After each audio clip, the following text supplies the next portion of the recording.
그래서 3월 7일 복습 생물. 자, 오늘은 저번에 배웠던 배설계를 마저 이어서 배웠었는데 일단 다시 처음부터 배설계 목차를 복습해보자면은 처음에 개관, 전체적인 개관이 있었고 또 인간의 배설계 이쪽이 제일 중요했고 배운 것도 많았었어요. 인간의 배설계 그리고 나머지 배설계 관련 질환들 이렇게 있었는데 인간의 배설계는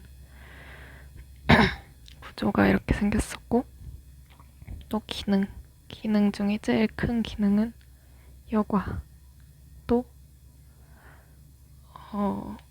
제흡수와 분비. 여과는 또 뭐 여과부 구조, 여과율,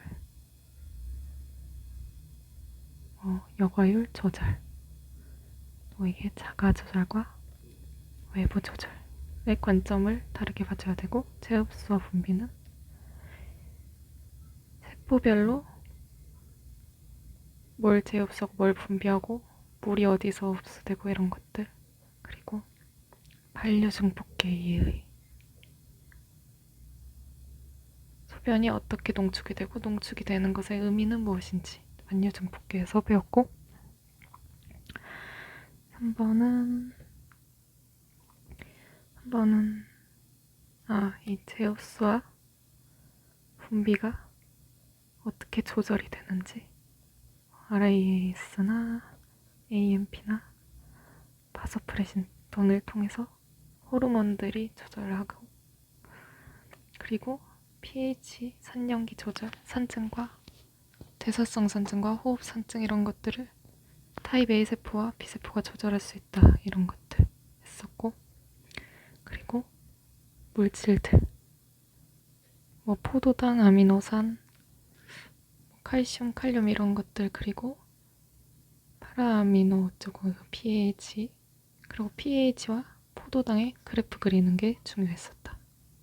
그래프 그리는 것들, 그리고 청소율과 뭐 여러 가지 식이 있었고, 그리고 이제 오늘 배운 범위가 이 5번 소변 배출의 조절. 근데 이게 척수 반사를 통해서 할 수도 있고 아니면 의도적 배출도 가능하고 수의적으로 억제하는 것도 가능하다. 이렇게 묶어서. 그리고 질환들에 대해서는 일단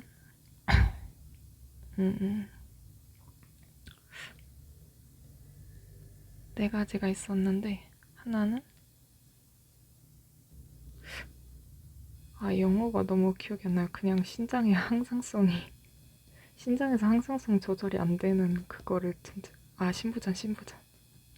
신부전증이랑, 그리고 사고체 신염.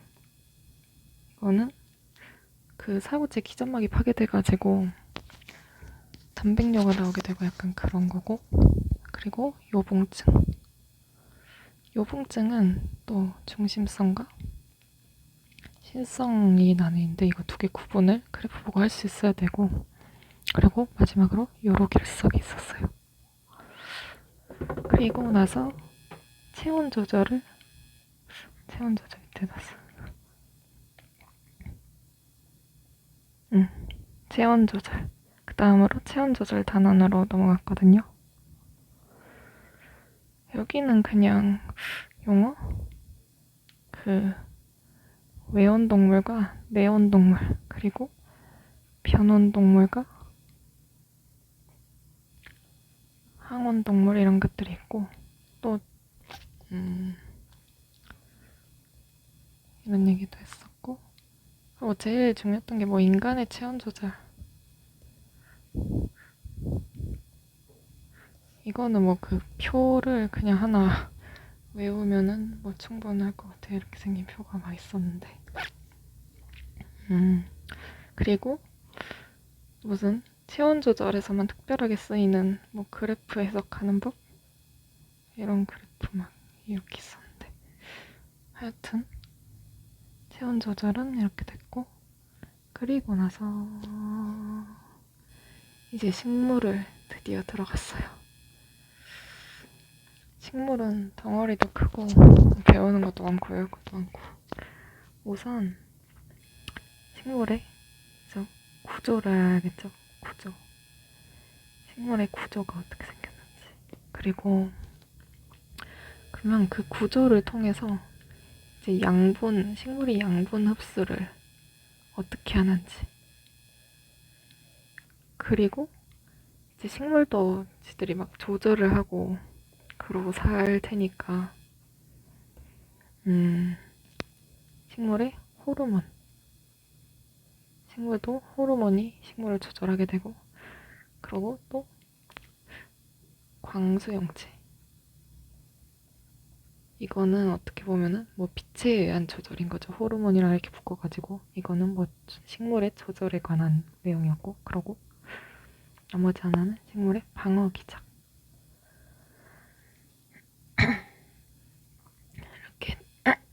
이렇게 덩어리가 5개 있고, 오늘은 뭐 구조, 칸이 너무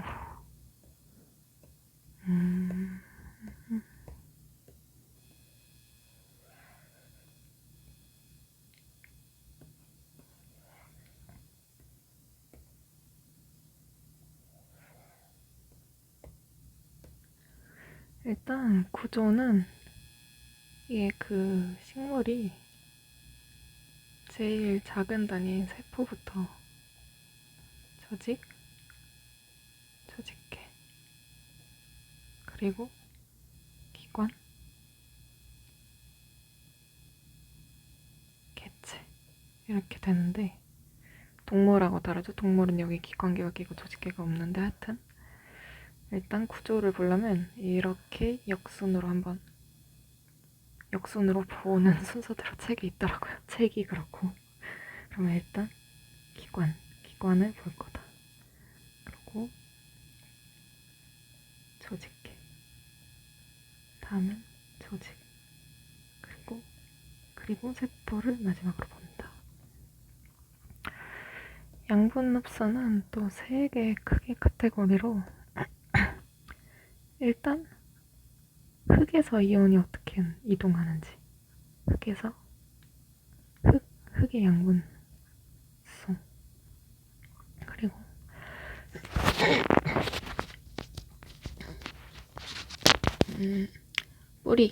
뿌리에서 수송, 그리고 물관. 그쵸, 물관이 사실 뭐 줄기에서죠. 이렇게 있고, 기관에서는 또 이게 전체적인 그 식물을 한번 이렇게 생각을 해보면은,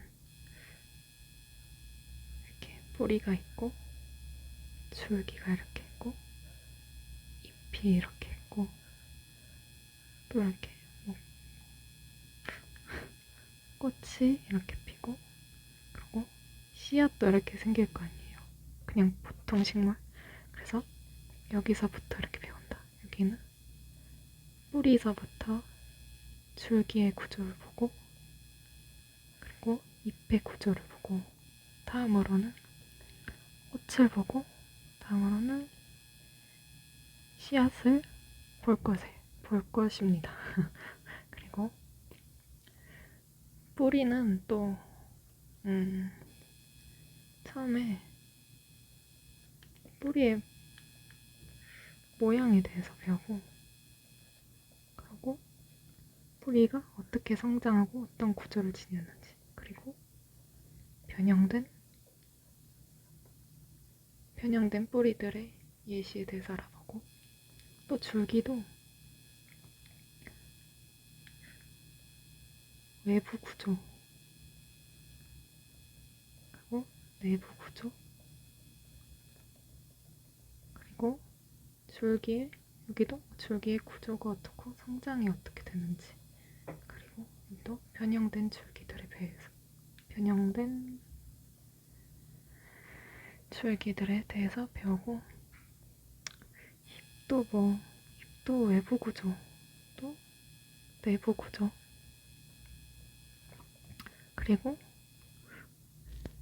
잎도 성장을 할 텐데 성장과 발생에 대해서, 그쵸? 잎의 발생이라는 게 낫겠다. 발생, 그리고 이게 환경에 따라서 잎이 어떤 식으로 발생하는 게 구조적으로 좋은지 그런 것들을 배우고, 그리고 여기서도 마찬가지로 변형된 잎에 대해서 배우고, 그리고 마지막으로 잎의 탄리에 대해서 배웠어요, 오늘. 꽃은 똑같이 구조를 배우고, 수분이 어떻게 되는지, 여기서 좀 중요한 내용이었던 자가불합성, 포자체 자가불합성 이런 것들 배웠고, 수정이 어떻게 되는지, 씨앗도 씨가 발달이 어떻게 되는지, 그러면 그 씨를 감싸는 열매는 또 어떻게 발달하냐, 그리고 씨의 발화가 어떻게 되는지, 이런 것들이 있었고, 오늘은 진도를 여기까지 나가기는 했어요. 여기까지. 나머지 옥차 대충 써보자면, 조직계는 표피 조직계, 기본 조직계, 관다발 조직계 이렇게 있고, 조직은 분열 조직이랑 영구 조직으로 나뉘는데, 영구 조직은 유조직, 통도 조직, 표피 조직, 기계 조직 이렇게 있는데, 얘네만 분열을 하지 않고 나머지 세포는 다 분열을 하는 그런 조직이다. 세포는 유세포, 후각세포, 후벽, 세세포 이런 것도 있었는데 아직 잘 모르겠고요.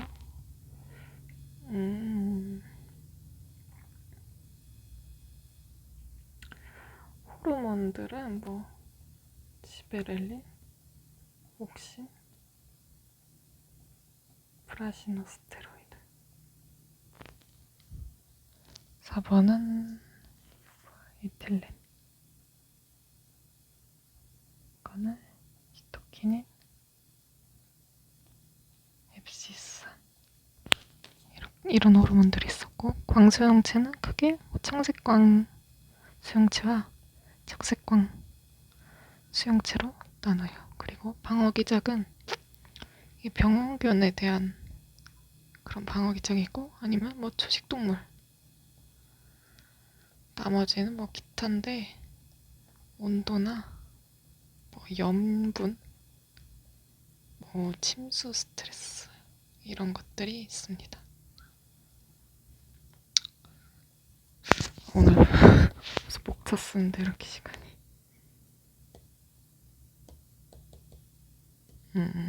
이거를 표시를 해보자면은 이렇게 있고, 이게 끝덩어리.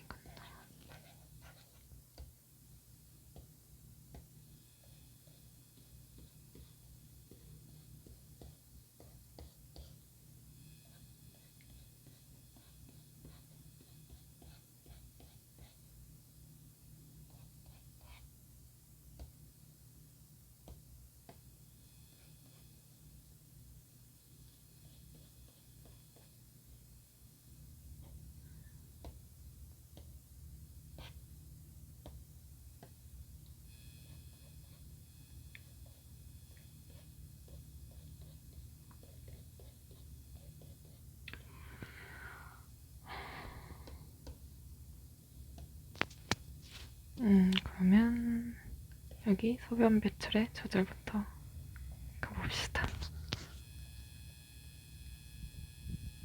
일단 소변 배출 하는 거를 조절을 해야겠죠.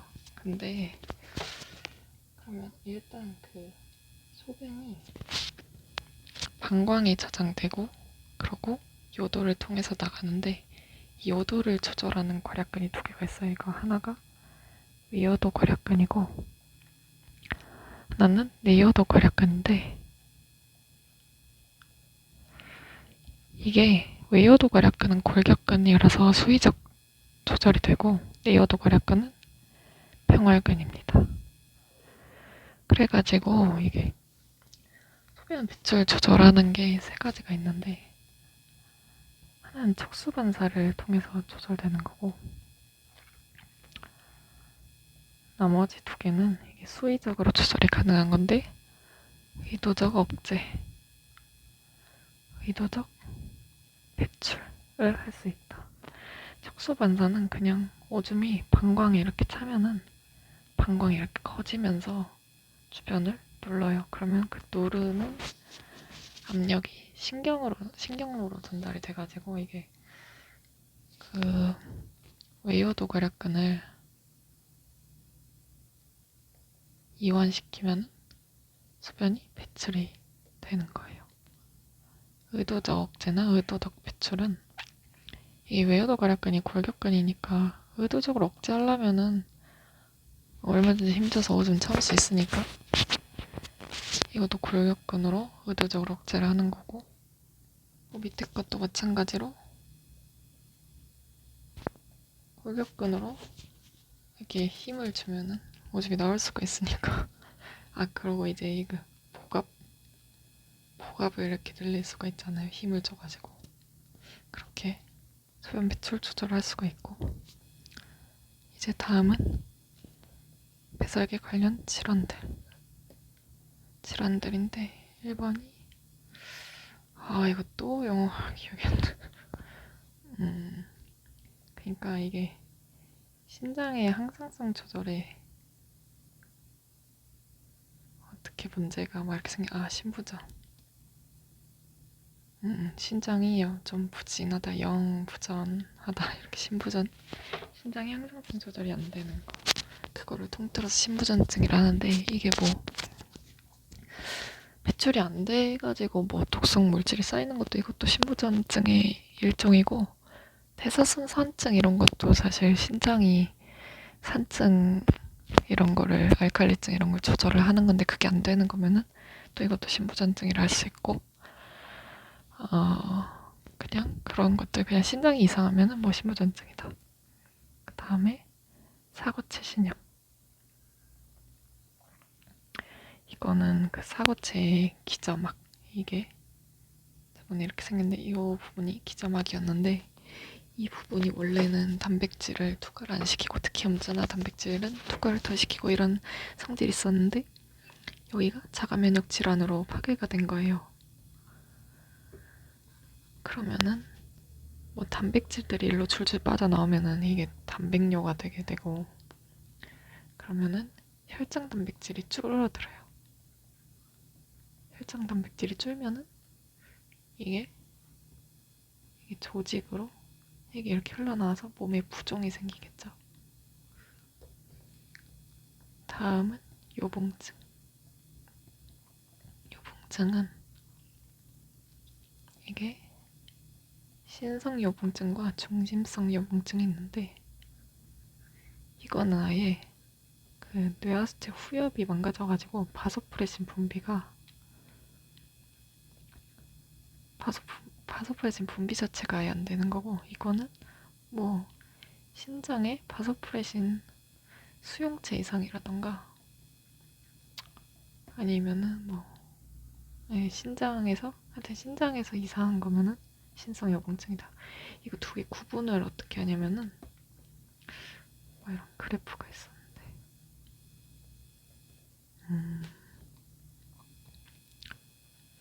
이게 혈장 삼투 바소프레신 분비량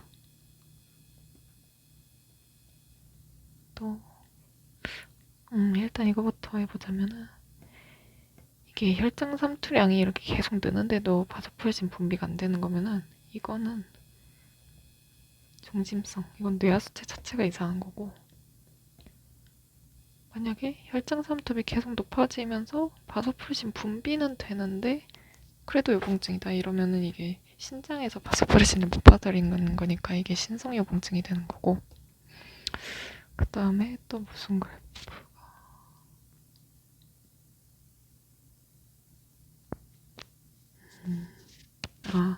아니면 아예 바소프레신을 처리를 한번 해본 거예요, 이 환자들한테. 그러고 소변 삼투압을 본 건데,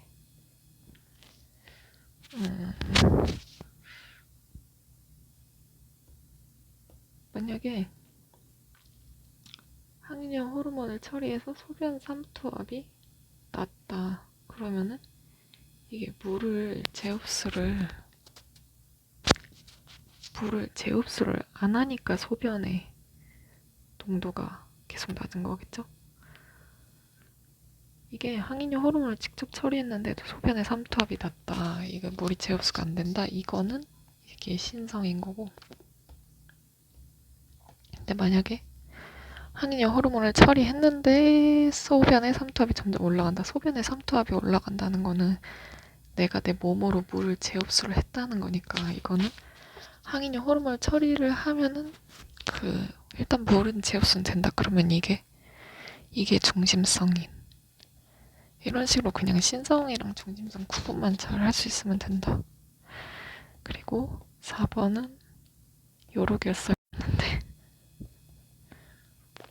물을 안 먹으면은 침전물이 요거 안에 이렇게 껴서 막히면은 오줌 배출이 안 되는데 이게 너무너무 아프다. 그니까 물을 많이 먹자. 물 드세요, 물. 물 많이 먹어야 돼요.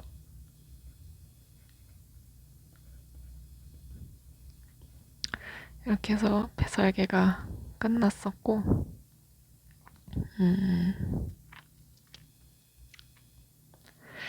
다음은 체온 조절 단원으로 넘어갑니다.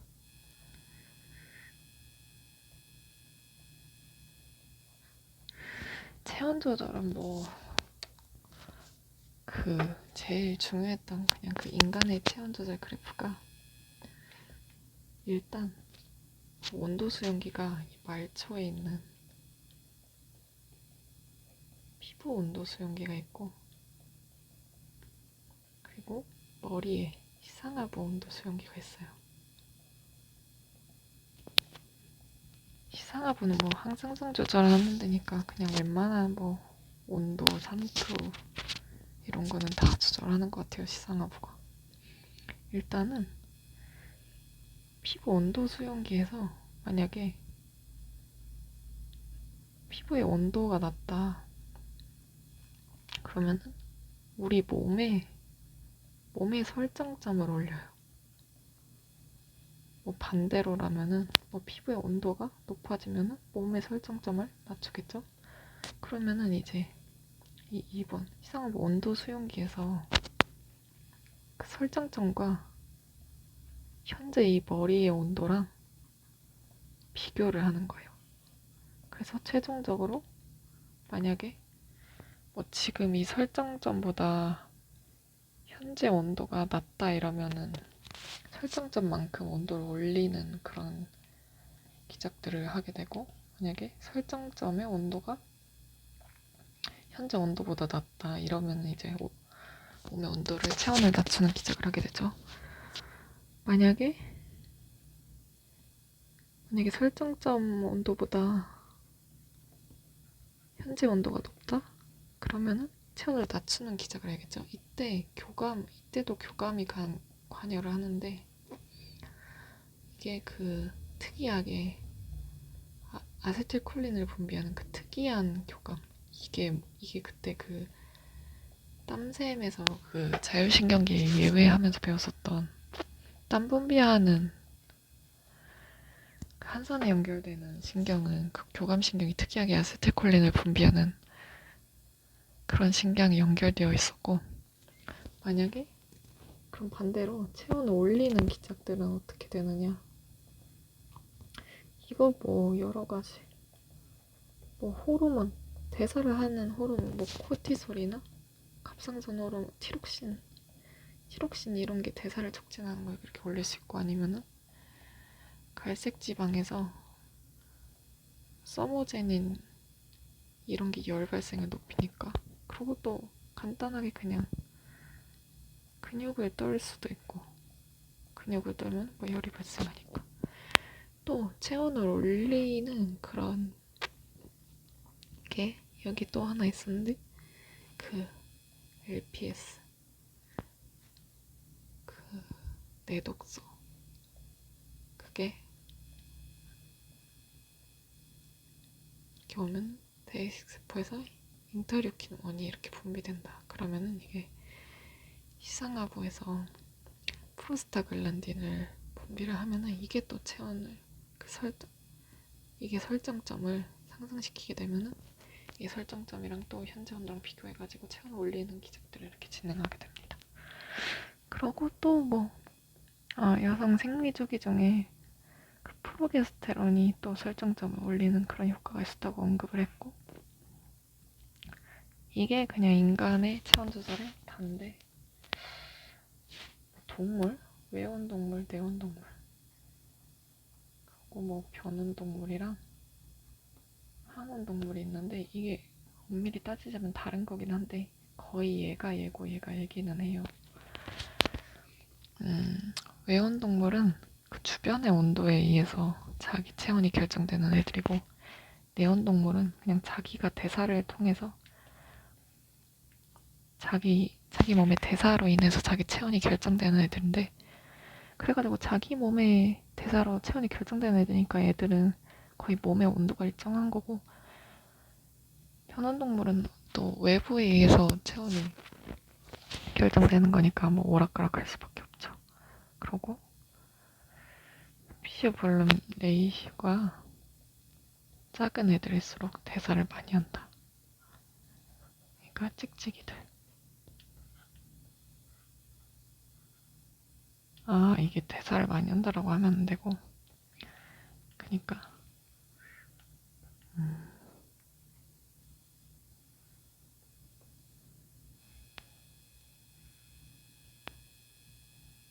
찍찍이랑, 그리고 뭐 코끼리 어떻게 그려야 돼?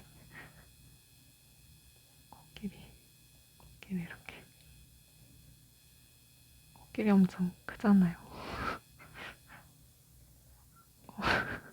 코끼리 이렇게 그리고 아니야. 제대로 그리고 싶다. 코끼리 이렇게 생겼고, 코끼리 엄청 크잖아요. 찍찍이가 너무 큰 것 같은데, 찍찍이는 조그맣게 그리고. 이거 찍찍이 그리는데 시간 너무 쓰고 있고요. 찍찍이. 근데 얘는 이제 서피지 볼륨 레이시오가 엄청 큰 거죠. 표면적이 부피에 비해서 표면적이. 그러니까 얘는 그쵸, 코끼리는 그러니까 이게 전체 대사율을 따지면은 당연히 코끼리가 많이 하겠죠. 몸집이 크니까. 그런데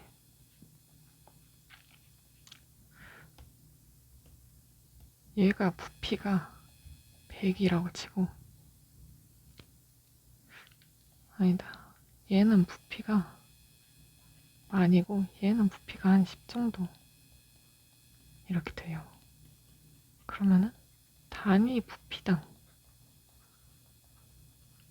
대사율은 얘가 훨씬 크고 얘가 훨씬 적겠죠? 그러니까 전체 대사율은 당연히 코끼리가 큰데 단위 부피당 대사율은 찍찍이가 더 크다. 이걸 좀 구분을 해야 됐었고, 그러면 뭐 이제 체온 조절은 끝났고, 체온 조절은 이게 끝이었어요. 그러면 이제 식물을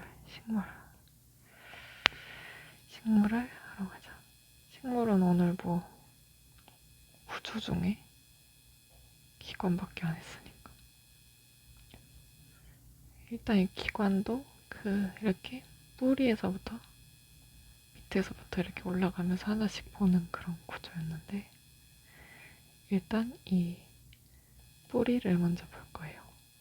뿌리가 일단 또 뿌리가 어떻게 나눠지냐면은 죽은 개와 수군 개 이렇게 있는데, 죽은 개는 이렇게 하나 뿌리가 있고 옆에 이렇게 겹뿌리들이 난 구조고, 수군 개는 이 원뿌리가 없어요. 원뿌리가 없고 그냥 수연 뿌리들만 이렇게 있는 건데, 이거는 주로 쌍떡잎이나 목번류, 그리고 이거는 뭐 외떡잎, 그쵸, 이건 외떡잎. 그리고 뭐 추가적으로 사실 이 원뿌리는 흡수 기능은 없는데 뭐 지지 기능만 한다, 이 정도. 일단 뿌리의 모양에 따라서 이렇게 나눠지게 되고요. 이번은 뿌리의 구조, 이거 하려면 또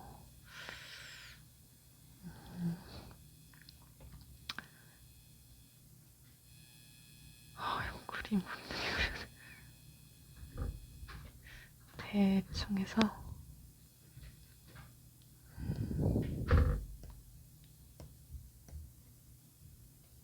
일단은 뭐 이쪽에 근관 이런 게 있어서, 근관이란 게 있고, 여기는 분열 조직, 생장점. 이 생장점에서 분열이 활발하게 되면서 이렇게 쑥쑥쑥 자라게 되는데, 이 근관이 이렇게 자라면서 생기는 상처 이런 것들이 나지 않도록 보호해주는 역할을 해요. 그러면은 이제 이 생장점에서 분열이 이렇게 활발하게 일어나잖아요. 그러면은 그 분열한 세포들이 세 가지 세포층으로 나뉘는데, 이게 원표피랑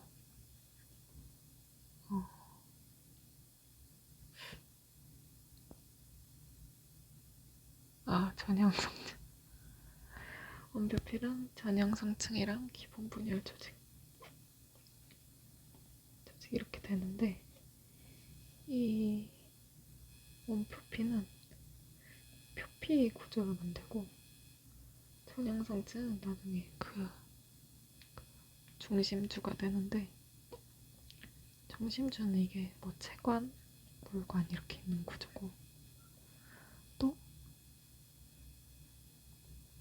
내초 구조로 만든다. 근데 이 내초 구조가 코르크 양상층이랑 겹뿌리를 만든다. 기본 분열 조직은 뭐 피층 이런 게 되기도 하고,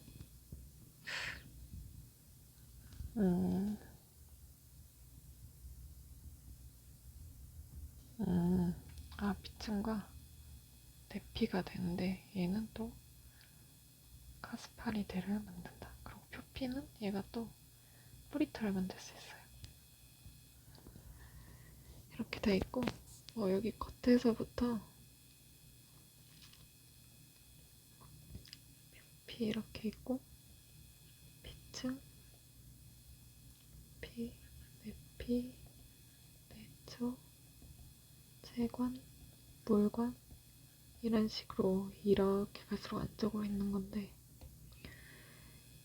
이렇게 표피는 원표피에서 생겼고, 피층과 내피는 이제 그 기본 분열 조직, 그리고 내초, 체관, 물관 이런 것들은 기본 분열 조직 표피고, 전형성층 이렇게 되는 거고, 원표피가 아니 다시 아이고, 그쵸, 표피가 원표피인 거고, 피층과 내피가 이제 그 기본 분열 조직으로부터 나왔고, 그 전형성층이 내초와 체관물관을 이렇게 만든다. 이거는 체관물관은 중심주고, 뿌리가 구조가 대충 이렇게 생겼고, 이 표피에서는 뿌리털이 자라는데, 이게 두 개의 피층세포에 이렇게 접한 표피가 두 개의 신호를 받으면은 뿌리털이 자라는 거. 그러니까 두 개 피층세포에 접한다? 그러면은 글라블라2가 발현이 안 돼요. 글라블라2라는 호메오박스 유전자. 글라블라2는 호메오박스 유전자인데 이게 발현이 안 되면은 뿌리털이 자라는 거고, 이게 만약에 한 개 피층세포에만 접하면은 글라블라2가 발현이 돼가지고 뿌리털이 안 자라게 되고, 그런 기작으로 뿌리털이 자라게 되고, 표피는 일단 한 겹이고, 그 뿌리의 표피에는 큐티클이 없어요. 왜냐면은 물을 흡수해야 되니까 큐티클이 있으면 안 되고. 근데 뭐 반대로 잎에서는 큐티클층이 있어서 뭐 물방울이 맺히고 약간 이런 게 있었는데, 뿌리는 아니다. 그리고 뿌리는 뭐 뿌리털이 자라는 거고, 피층. 피층은 그냥 뭐 기본 분열 조직에서 유래해서, 여기에 이제 네피라는 게 있는데, 여기에 카스파리드가 있어가지고 아포플라스트 경로가 막히는 그런 게 있는데, 조금 뒤에 가서 배울 거고요, 그거는. 그리고 표피, 피층, 뭐 내초는 그냥 중심주 그 물관체관의 바깥쪽을 이렇게 감싸고 있는데, 여기서 이제 그 뿌리의 코르크 형성층이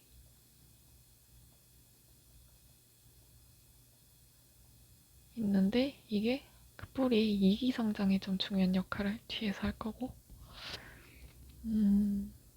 그러고 이제 뿌리도 쌍떡잎과 외떡잎에 따라서 다른데, 이게 외떡잎이 그 물관, 체관 이런 것들이 원형으로 환상으로 배열되어 있다. 그래가지고 이거는 저는 아예 한 번에 외울 때 좀 환상적인 옥수수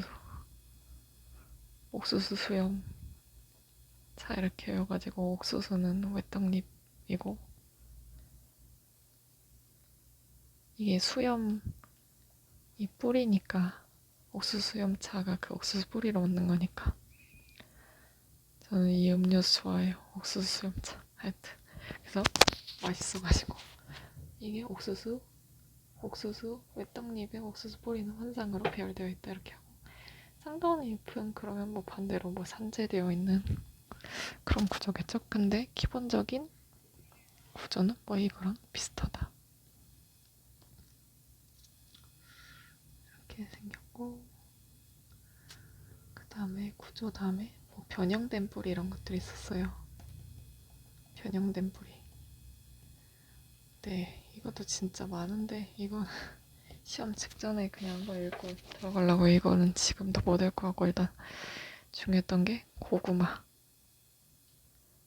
고구마랑 감자가 중요했는데, 고구마랑 감자. 고구마는 뿌리가 맞아요. 변형된 뿌리. 근데 감자는 줄기가 녹말을 저장하느라 변형된 줄기다. 저는 개인적으로 고구마를 별로 안 좋아하고, 감자도 사실 별로 맛없긴 한데 튀긴 건 맛있어요. 근데 고구마 튀김 별로 맛없고, 네, 감자튀김이 맛있다. 맛있는 감자튀김은 줄기. 그 다음에 변형된, 이게 또 균근이란 게 있었는데,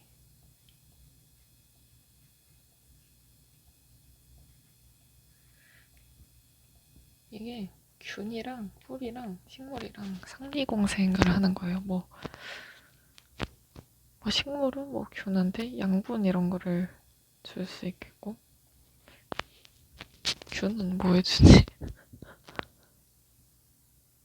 하여튼 뭐 상리공생 이런 게 중요하다. 이거는 그 분류 단원 가면은 이거에 대해서 자세히 배울 것 같아요. 균류를 배우면서 균류의 분류. 그리고 또 중요했던 게 뿌리역. 뿌리역은 질소고정 세균인 리조비움이, 이게 또 식물이랑 상리공생을 하는 건데, 일단 식물에서 플라보노이드라는 거를 뿌려요. 이렇게 뿌리면은 그 이조비움 박테리아에서 나드 유전자라는 게 발현이 되는데, 이게 뭐 식물에다가 감염사 형성을 유도를 하거든요. 근데 감염사란 게 뭐냐면은 그냥 뭐 식물에 뿌리가 이렇게 있는데 이렇게 자라면서 세균이 이렇게 들어올 수 있는 길을 이렇게 만드는 거예요. 근데 이거는 식물의 골지체에서 유래한 그런 구조다. 근데 이게 이렇게 점점 들어가면은 이렇게 점점 막 길이 생기니까 이렇게 파고 들어가면은 이렇게 혹처럼 이렇게 되는데, 이게 식물의 피층과 내피와 내초까지도, 사실 내초까지도 뚫고 들어갈 수가 있다. 피층과 내피와 내초까지 뚫고 들어갈 수도 있다. 이 피층 세포가 분열을 하면 이렇게 혹처럼 나오게 되는 게, 이게 그 변형된 뿌리종의 뿌리혹이란 거였다. 변형된 뿌리가 이런 것들이 있었고, 이제 뿌리에 대해서 했고, 진짜 왜 이렇게 뿌리 다음에 이제 줄기도 일단 처음에 외부 구조에 대한 게 있었어요. 그러니까 줄기가 막 이렇게 있으면은 뭐 여기서 잎이 이렇게 나올 수도 있겠고,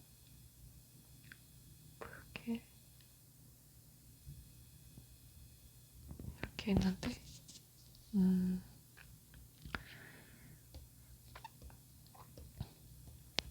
여기 잎과 줄기가 되는 곳을 마디라고 그러고, 여기는 곁눈인데, 여기서 이제 뭐 잎이,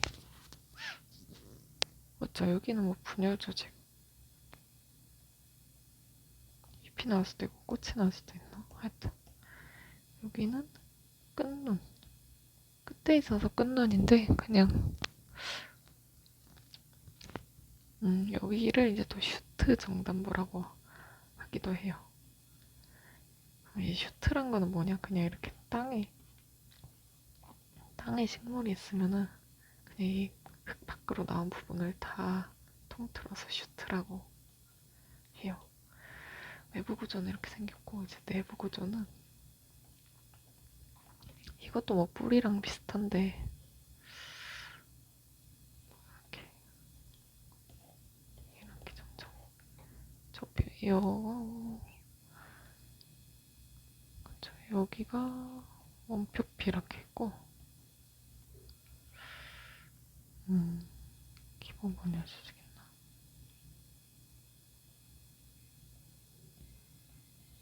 전형성층, 기본 분열 이렇게 있고, 이게 이제 또 원표피가 분열을 하면은 또 표피 구조가 되는 거고, 기본 분열 조직이 이렇게 분열을 하면은 피층이 되겠죠?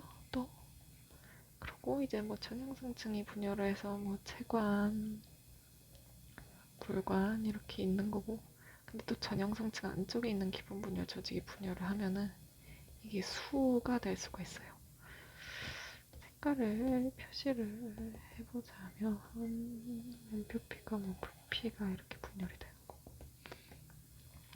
기본 분열 조직이 피층이 될 수가 있는 거고, 그러니까 전형성층에서 뭐 채관이 생기고 불관이 생기고 이렇게.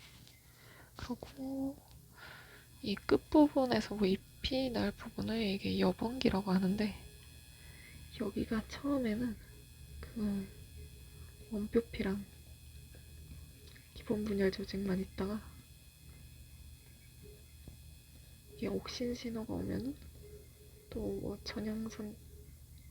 전형성층을 분화하는데, 이거는 이따가 잎에 가서 하고, 하여튼 이 끝에 잎이 여번기인데 지금 줄기를 하고 있으니까 줄기의 내부 구조. 그럼 그러면은 줄기 내보고 한 다음에 저 일단 이 표피는 뭐 한 겹의 세포로 이루어져 있고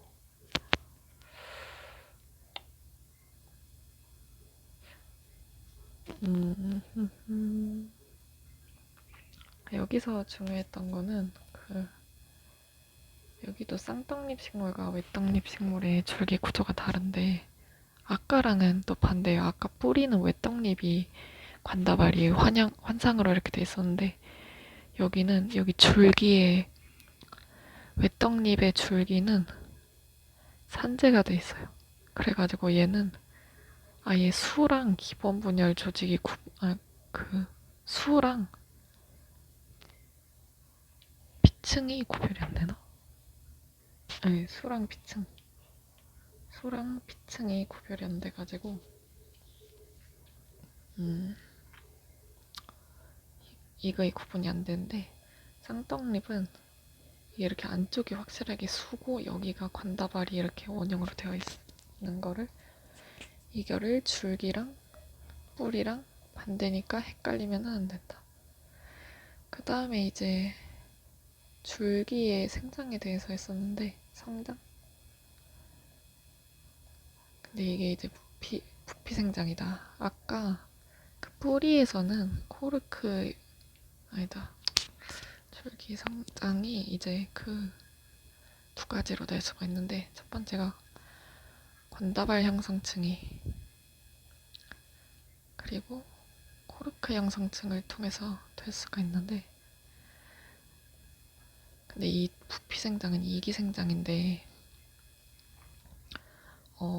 외떡잎 같은 경우는 이게 잘 없어요. 이기 생장이 그래가지고 외떡잎은 그냥 전형성층에서 끝나는데 만약에 쌍떡잎에서 전형성층이 관다발 형성층이 되잖아요. 그러면 이거는 이기생장을 할 수가 있다. 근데 외떡잎 이런 데서는 이게 그냥 전형성층이고 관다발 형성층은 없어요. 이건 없다. 코르크 형성층은 이게 지금 줄기면은 피층에 있는 거고 뿌리면은 이게 아까 내초에 있던 건데 이게 이렇게 뭐 줄기가 만약에 이렇게 있다 그러면은 뭐 관다발 형성층이 이렇게 있고 세포가 이렇게 있고 뭐 안쪽으로 뭐 물관이 있고 이렇게 체관이 있는데 이게 관다발 형성층 세포예요. 이게 이렇게 옆으로 밀어내면서 이거는 물관 체관인데 이렇게 옆으로 밀어내면서 분열을 이렇게 하게 된다. 그러면 이게 부피가 두꺼워지는 거니까 이기 생장이 되는 거고 얼라 잠시만요. 이게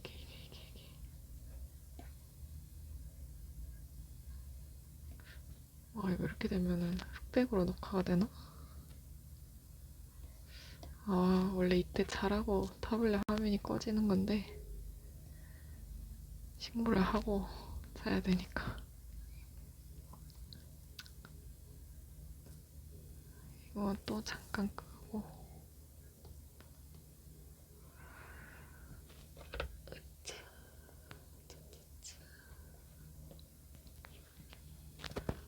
줄기에 부피 생장을 했고 그러고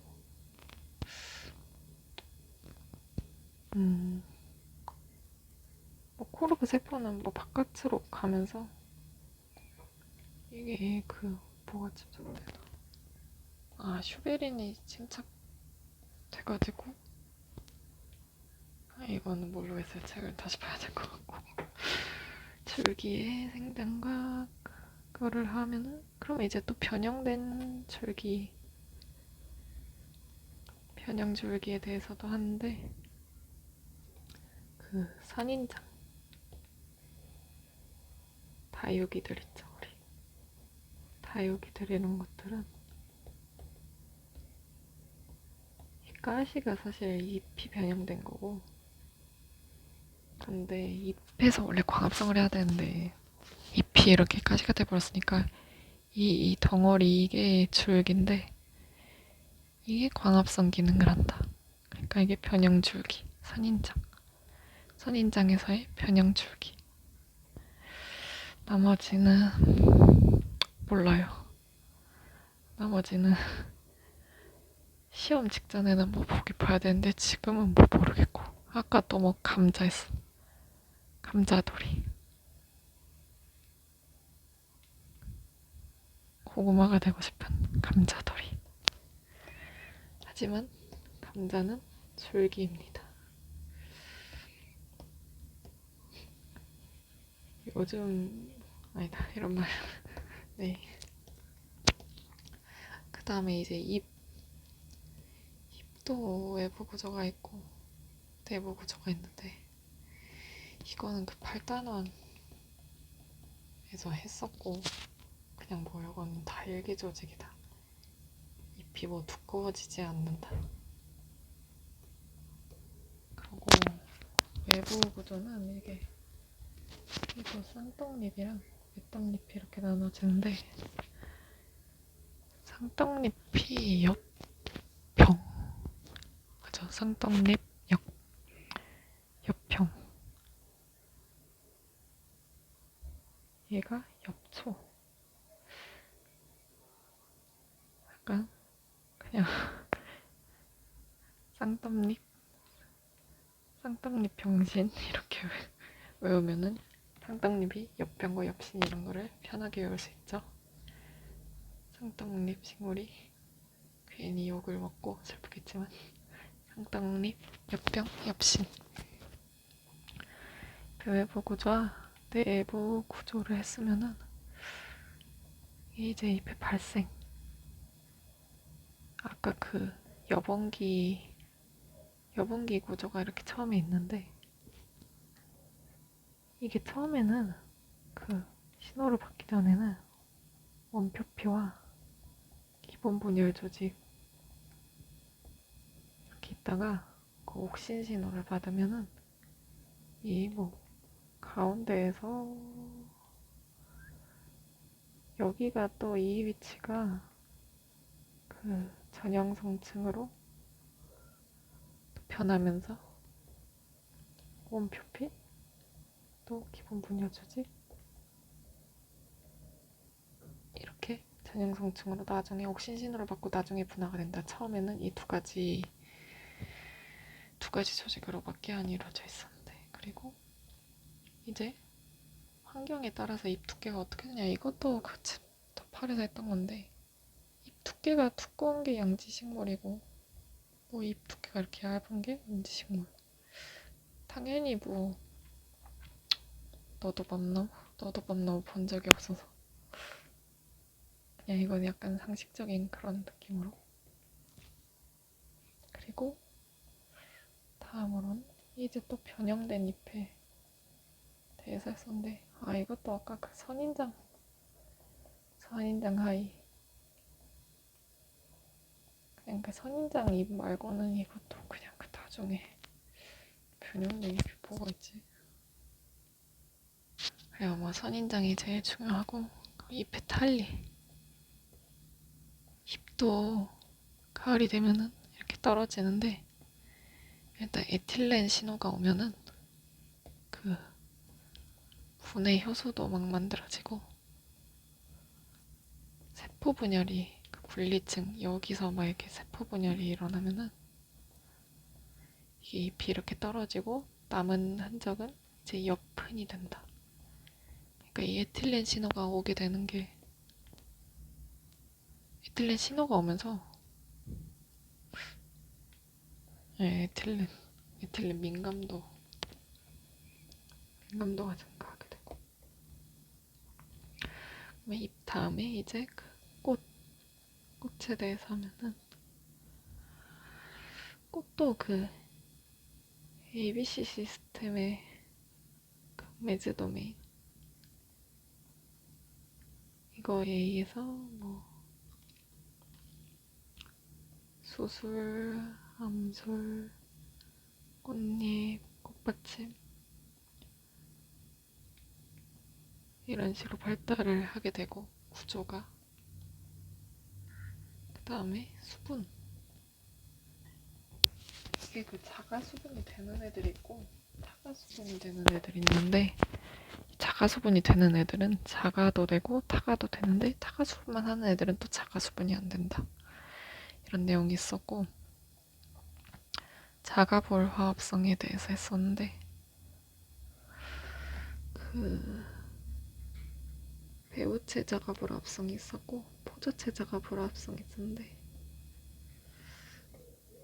이거는 뭐해? 이게 뭐 나무? 이거는 그냥 보고 판단을 하면은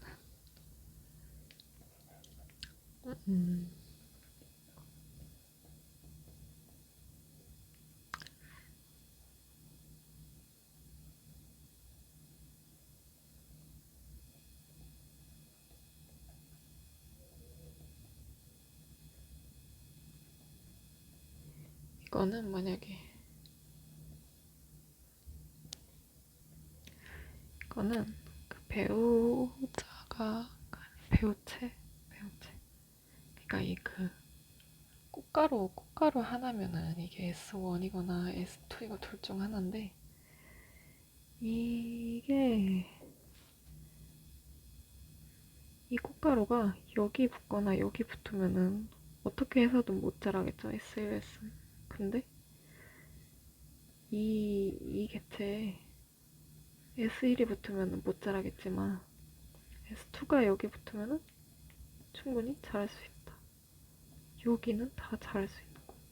이 포자체는 이게 EN이에요. 이거는 그냥 N이라 생각하면 편하고 이거는 EN이라 생각하면 편한데, 이거는 아예 포자체 자체가 여기 SL도 포자체 자체에 그 S1과 S2가 다 발현되어 있는 거라서 이게 여기 가면은 당연히 안 되겠죠. 근데 아까와는 다르게 S1이 여기 그냥 포자체 자체에 있으니까 이것도 안 되고, 근데 여기 가면은 될 수 있겠죠. 이거는 그 유전 문제처럼 뭐가 되고 뭐가 안 되고 이런 게 표시가 됐을 때 이게 배우체 자가불합성이냐 포자체 자가불합성이냐 이거를 구분을 할 수 있으면 된 거고. 그 다음에 수정. 이거는 그 세포 분열할 때 했었어요. 이게 대포자 모세포 EN짜리가 감수 분열을 하면 그 대포자보 N이 되고, 이게 뭐 두 개 극행이 되고 뭐 이렇게 되고, 난세포, 조세포, 난세포 이런 식으로. 이거는 F1 구조고. 근데 포자 모세포가 이게 또 감수 분열을 해서 포자가 되면은 이게 또 핵분열을 해가지고 정액과 화분간 핵이 되는데, 이게 그 암술 머리에 있는 가바 기울기에 따라서 화분간을 이렇게 만들면서 내려오고, 그러고 정액은 또 핵분열을 이렇게 따라가면서 또 핵분열을 하는 게, 하나는 극핵에 가서 3인 배젖을 형성하고, 이게 조세포를 뚫고 들어가서 그 난세포에 들어가면 이게 EN이 배를 형성한다. 이게 그 속시식물의 중복수정. 속시식물이라 하면은 쌍떡잎, 외떡잎 둘 다 말하는 건데, 저는 맨날 외떡잎 중복수정하냐 이러면 맨날 아니라고 해가지고 작년에 많이 틀렸던 기억이 나네요. 그러면 수정은 여기까지 하고, 그러면은 꽃에 대한 얘기도 다 했고, 그럼 이제 씨앗에 대한 얘기를 하면은 마지막이에요.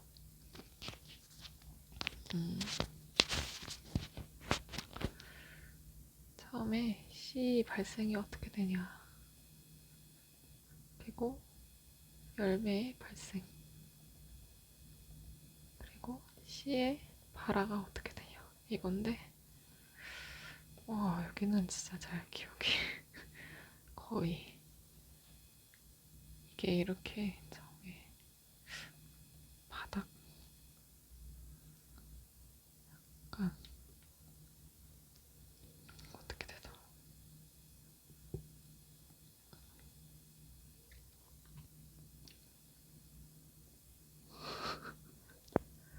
와, 진짜 잘 모르겠어요. 여기 다시 봐야겠다.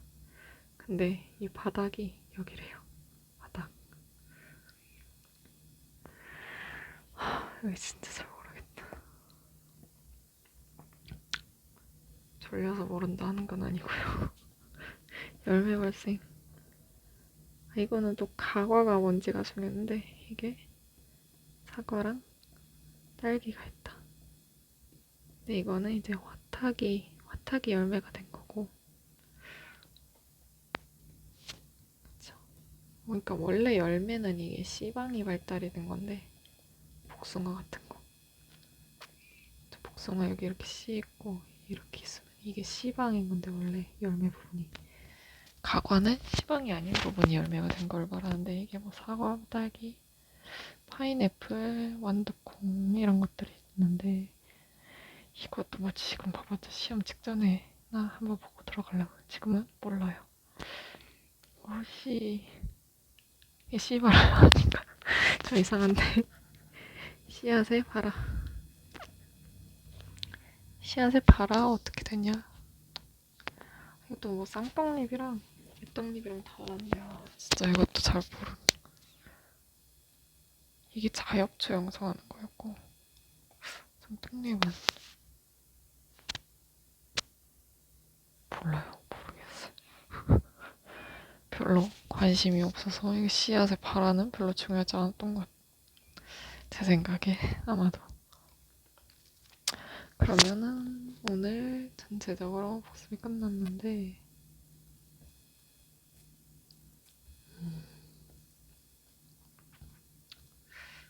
마지막 목차만 짧게 정리하자면은 이것도 뭐 쓰지는 못하고 말로 해야 될 것 같은데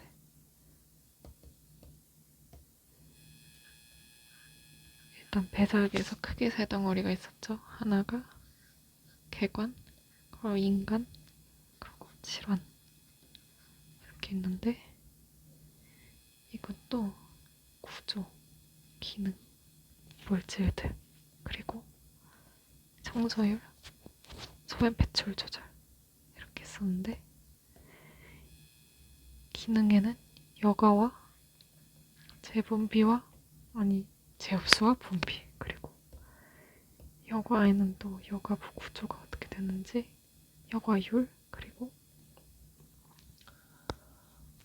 여과율의 조절을 어떻게 하는지 이게 또 자가 조절과 다가 조절 그리고 이거는 세포별로 기능 분비 재흡수 뭐 하는지 그리고 반려종 복계 그리고 반려종 복계 다음에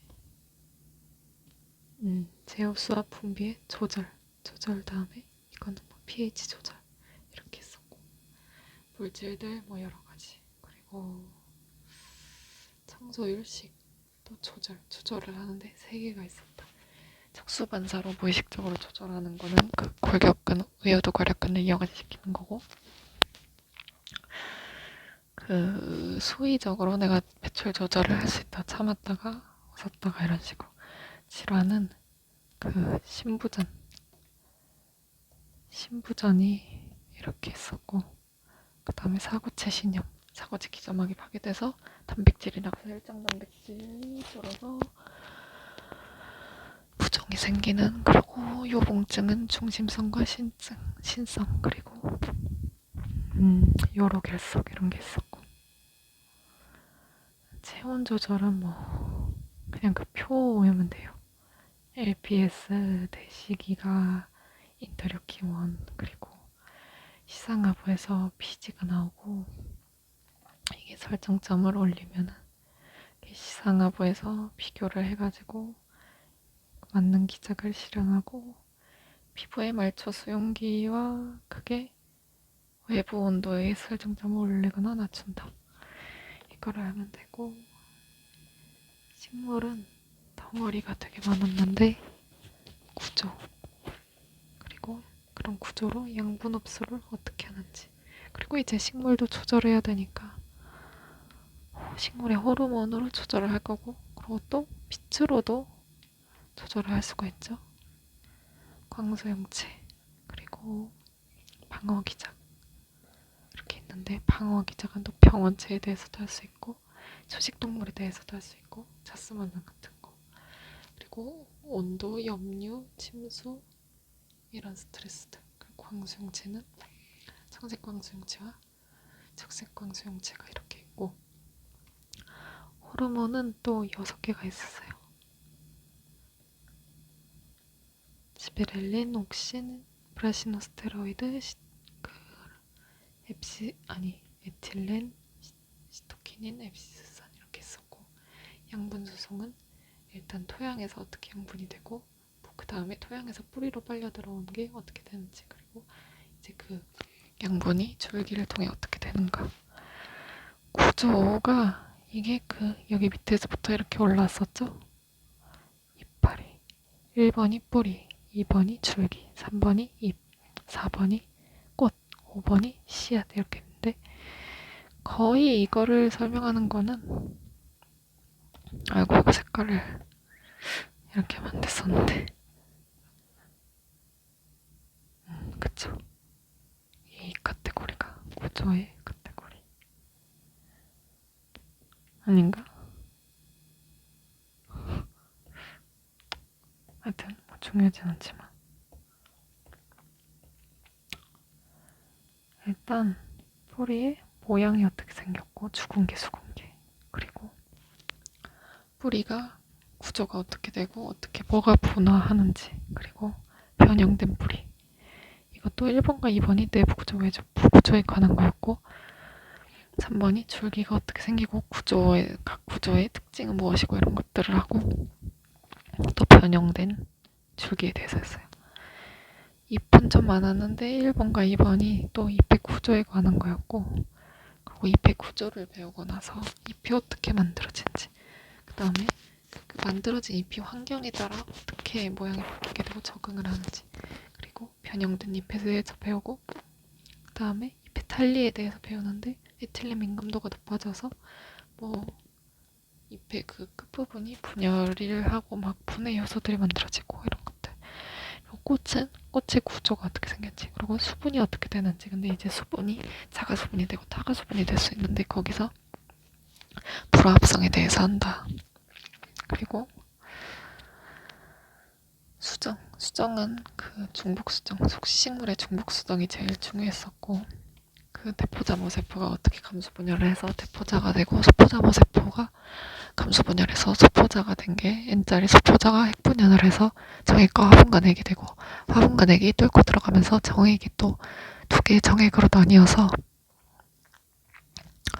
각각 극핵과 수정을 하게 되면 3N짜리 배설되고, 난세포와 수정을 하게 되면 2N짜리 배가 된다. 그게 속시식물. 떡잎은 그냥 그 배가 N이 되고 배젖이 N이 되고 그런 건데, 그냥 그런 게 있었구나. 그리고 씨앗이 어떻게 발생되는지, 그리고 그러면 그 씨앗을 감싸고 있는 열매 구조가 어떻게 되는가, 그리고 그러면 그 씨앗이 발화할 때 어떻게 발화하는가 하는 게 여기까지 이렇게 했었고, 오늘 진도를 여기까지 나갔습니다. 구조, 양분, 그쵸. 이게 구조에 어쩐 이상하다 했어. 구조에서 이게 구조의 일부인 기관을 경험한 거였고, 이제 다음에 조직계를 또 해야 되고, 그쵸. 그래가지고 이게 사실 파란 카테고리였구나. 이게, 그쵸. 이게 1, 2, 3, 4번이 구조와 조직계와 또 조직을 하고 세포를 배우겠죠. 이 구조 하나를 이렇게 많이 배워. 조직계는 뭐 3개가 있었고, 뭐 표피, 관다발 기본 조직도 뭐 2개 분열 조직과 연구 조직으로 나눠지는데 연구 조직은 유통표기 이 정도 이렇게 이거 진짜 힘들다. 생물 힘들어요. 식물이 너무 힘들어. 겨우 이 많은 내용 중에 그 중에 구조 하나에 기관을 하나 배운 게 이렇게 많다. 기관을 하나 배운 게 이렇게. 아이고. 유기는 오늘 유기 중요했던 게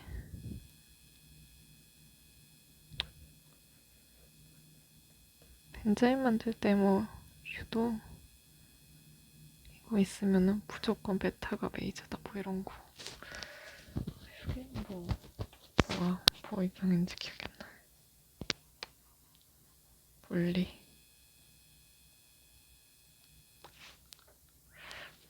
이거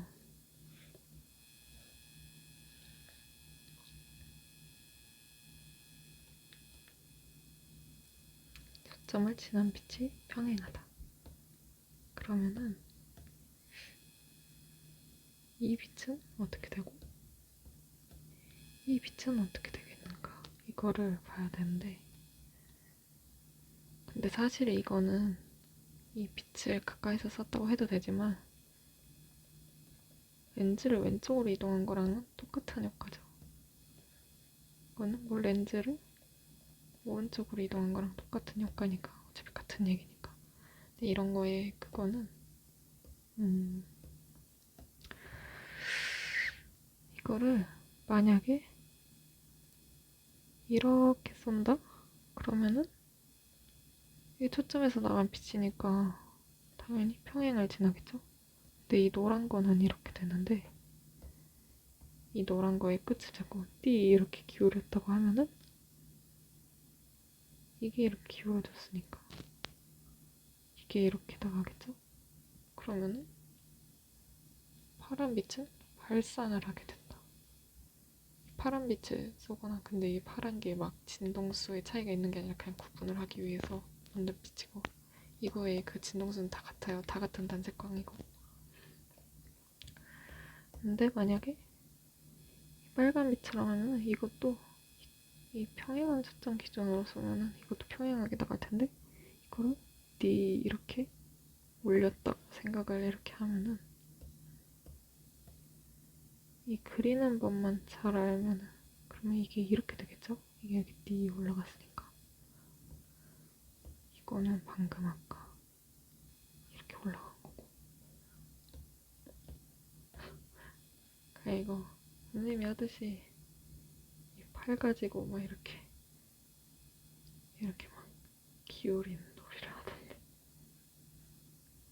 이거를 막 이렇게 팔 가지고 이렇게 해보면은 쉬워요. 이거는 그러면은 빨간 빛으로 가게 되면 이게 수렴을 하게 되죠. 이건 그리는 방법을 알아야 된다. 외우지 말고. 그 다음에 뭐 이게 그 굴절률이 큰 거랑 확 꺾인다라는 그런 느낌이 이렇게 있고 또 이렇게 평행한 경계면이 이렇게 있으면은 뭐 빛이 어떻게 휘든지 여기 있는 건 빼고 생각해도 된다. 그리고 뭐 제일 기본적인 거 뭐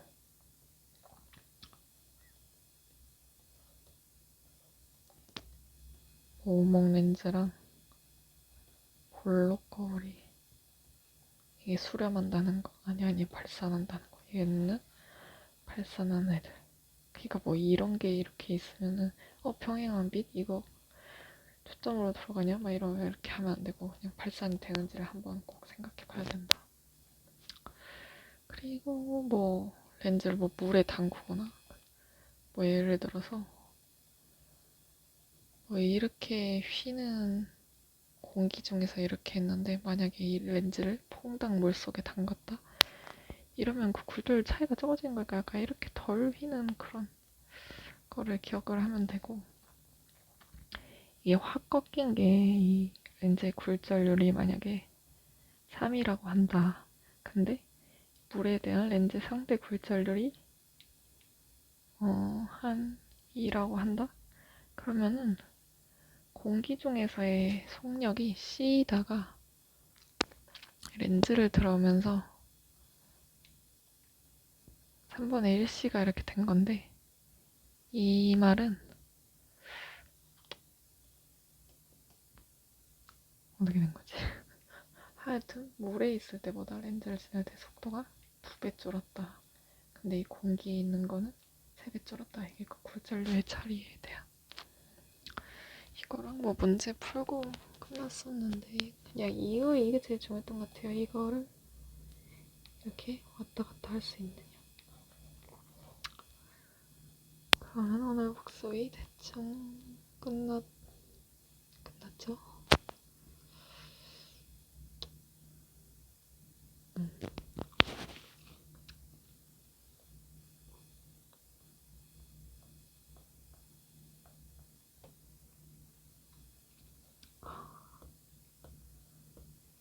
이게 너무 안 헤어지는 것 같아. 이거 외우면 까먹고 식물은 외우면 까먹고 이 구조가 너무 하기 싫어.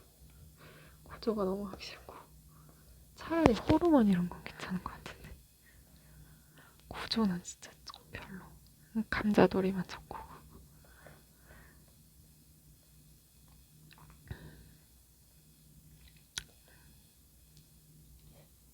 물을 마셔야 된다. 요봉증. 아니 요봉증이 아니라 요로결석. 요로결석 오면 진짜 아프대요. 그러면 오늘 복습은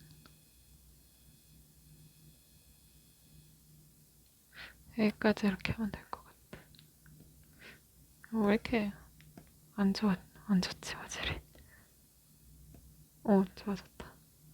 그러면 오늘은 여기까지. 안녕히 계세요.